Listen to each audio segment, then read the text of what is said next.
This is Think Out Loud on OPB. I'm Dave Miller. For thousands of years, indigenous communities in the Northwest used fish traps to catch salmon. When European settlers expanded west, they set up their own industrial versions of these traps. It led to a backlash from other fishermen, and the traps were banned by voters in Washington and then in Oregon in the mid-20th century. Now, about 70 years later, some traps are being used once again. They're part of permitted experiments in sustainable fishing. Zach Tyler is a freelance writer who covered this issue for Smithsonian Magazine. He joins us now. It's great to have you on Think Out Loud. Thanks so much for having me.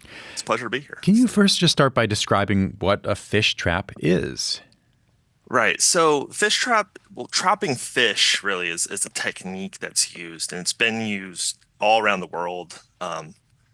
There's evidence of this kind of technique that goes back generations, and like I said, all over the place. And a fish trap is essentially a fixed gear type, and they can take a lot of different shapes and sizes. But the common denominator is that these are fixed gears that they would place in a river that would be strategically positioned to funnel fish to a point where they can be easily harvested. As opposed to being a boat and then going out chasing fish, this would be more to guide the fish to where you want them to be. How did native tribes in the Northwest use these traps for thousands of years? Yeah, so a lot of the tribes throughout the Columbia River Basin used a variety of techniques, and very commonly something called the fish weir, which is basically, so they would basically fence off a section of the river, to funnel the salmon into a central point, where like a choke point, and they would position platforms next to this choke points where they could easily harvest the fish. And so when there's before contact with settlers, there's estimates that there were something like 20 million salmon and steelhead swimming upstream per year, and it made it very easy to catch fish like this. And because of that, it could be easily exploited, but for generations, these native tribes harvested only what they needed. And because of the design of these traps, it would the fish they didn't catch could continue swimming upstream undisturbed, which is why we're seeing conservationists looking at this technique as something interesting to use today. So when European Americans arrived in the Northwest, they used what you called industrial versions of these traps. How are they different? Right. So these industrial versions, they were using these out east before they made their way out west, in areas like the Great Lakes areas. And one of the designs that was notorious was something called the fish wheel. And that was basically a water mill station on the river, and equipped with baskets. And so as it would use the current of the water to scoop fish out of the river and deposit them into like a holding bin or like a platform where they could just be easily grabbed and harvested from there. And those gained a lot of notoriety because they were harvesting so many fish at the time, catching indiscriminately. And you say catching even more fish than could be sold or processed, but also killing those fish. So they were gone. As you point out in your article, the big pushback in the 20th century against fish traps did not come from conservationists. It came from fellow fishermen who were using a different method to catch fish. They were using gill nets. They were gill netters. How is that different? Right. So a gill net is the predominant form of today of fishing on the Columbia, and it's essentially they will drag this long mesh curtain through the water, and it's designed to catch fish by boat, right? So they're dragging this long mesh curtain through the water dragged by a boat, and it's designed to catch fish by their gills, and that actually often suffocates the fish as they're caught, and then they haul the net back onto the boat and sort through the fish on the boat. And so that's in essence, how gill netting works. Why were the gill netters so upset with the fish trap operators? So the issue is that the fish traps they were expensive to install, but once they were installed, they were able to catch so many fish and required relatively little operation um, that they could actually drive down the price of salmon. So they were harvesting so much, to the point of waste sometimes that they were able to keep on lowering the price of salmon and outcompete many of these gill netters who, it was just they simply weren't able to catch as many fish. Um, and so they were blamed for monopolizing harvests. And that is really where the resentment sort of begins, is they didn't feel like it was fair. And they began lobbying efforts. There were other groups also, to be clear, that also opposed the fish trap. Some conservationists would blame the fish traps for dwindling runs. Gill netters leveraged that argument as part of their push. Maritime groups opposed the fish traps because they believe they impeded navigation on the river. So there was a group of many groups that were against, but very prominently gill netters opposed the fish traps. You know that the fight over fish traps actually turned deadly. Do you mind telling us that story?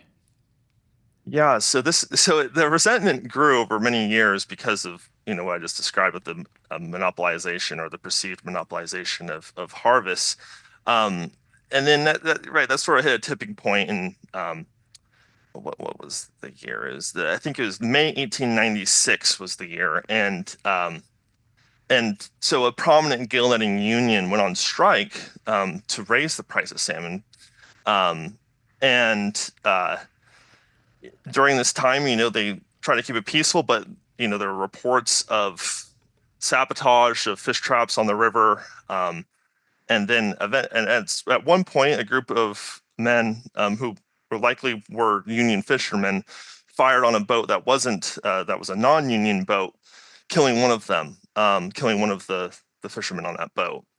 And that could have been gill netters who were not participating in the strike.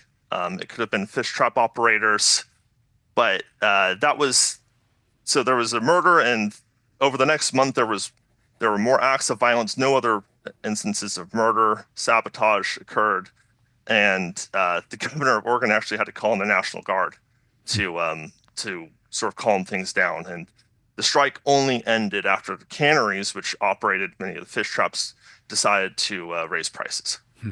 Voters eventually banned the use of these traps in Washington in 1934 and in Oregon in 1948. I want to zoom forward. When did folks decide that they wanted to try this again, to do some pilots or experiments with fish traps? Yeah, so this starts. It's a pretty amazing story of a man named Blair Peterson, whose grandfather actually owned and operated fish traps in the Columbia before they were banned, and he discovered the blueprints that his grandfather had left behind. And when he was working on a research project, a fish monitoring project in the river, he remembered how the fish traps had the potential to observe these fish in a crowd without killing them. And he thought that might be a good research tool. And so he started experimenting with these blueprints as a research project. And it took him a long time to get the permit, but eventually, the Wild Fish Conservancy, which is pushing for salmon conservation, um, heard of Blair's work, and they teamed up, and over the next several years began collaborating on ways that these fish traps could be used to selectively harvest salmon and protect endangered fish, and also selectively harvest hatchery fish, which are big conservation issues today. How have they worked? How have these experiments gone? They're going. It's remarkable, the research that they're doing. Because the hatchery fish problem is a major issue for salmon today, and it's because these farmed hatchery fish are inbreeding with wild fish in spawning grounds, and it's slowly degrading the DNA of the salmon together, and it's making it more difficult. It's making it so they get sick and they disease, and they can't actually make the challenging journey to the spawning grounds. And so there's a real need to selectively harvest the hatchery fish and release the wild fish and the endangered fish without causing them harm. And their research shows that it's extremely effective at doing this. And so they're very encouraged by this, by the research, and that's uh, led to a lot of excitement, I think, in the conservation community of this potential. But as we were talking about, the traps were banned because of concerns from fishermen. How does the commercial fishing community today feel about this? Right. So I think there's some, I talked with a lot of gill netters about this. There's, some of them, are excited by the prospect of it, and and other groups are apprehensive. But a lot of the resistance to the idea, I think, from what I understand, talking to these fishermen, is that there are doubts as to whether it can be used effectively as a commercial fishing tool. The river is a lot different today than it was then, right? You don't have 20 million salmon swimming upstream today. You can't just place a fish trap wherever you want and start harvesting tons of salmon. And so there are concerns that as to whether it's viable today. But there have been various studies conducted on the economic viability. The Wild Fish Conservancy has done research on this. They believe it can be used to sustainably harvest at in a viable business sense, that they can upsell the meat as sustainably harvested. But I think that there's just a lot of unknowns right now, and that's why we're seeing this pilot project taking place. It's being led by the Washington State Department of Fish and Wildlife, and they're going to be monitoring the potential of these traps over the next 5 years to really see how they're done. When I spoke with them when I spoke with their team, they're really coy on saying, on any takeaways at this point. They completed their first season harvesting last fall. They'll resume again next fall, or this fall upcoming 2026. And they're going to be patient, see how these perform over the next couple of years before really determining whether it's viable or not. Zach, thanks very much. Thank you. Zach Tyler is a freelance journalist. He wrote about fish traps recently for Smithsonian Magazine.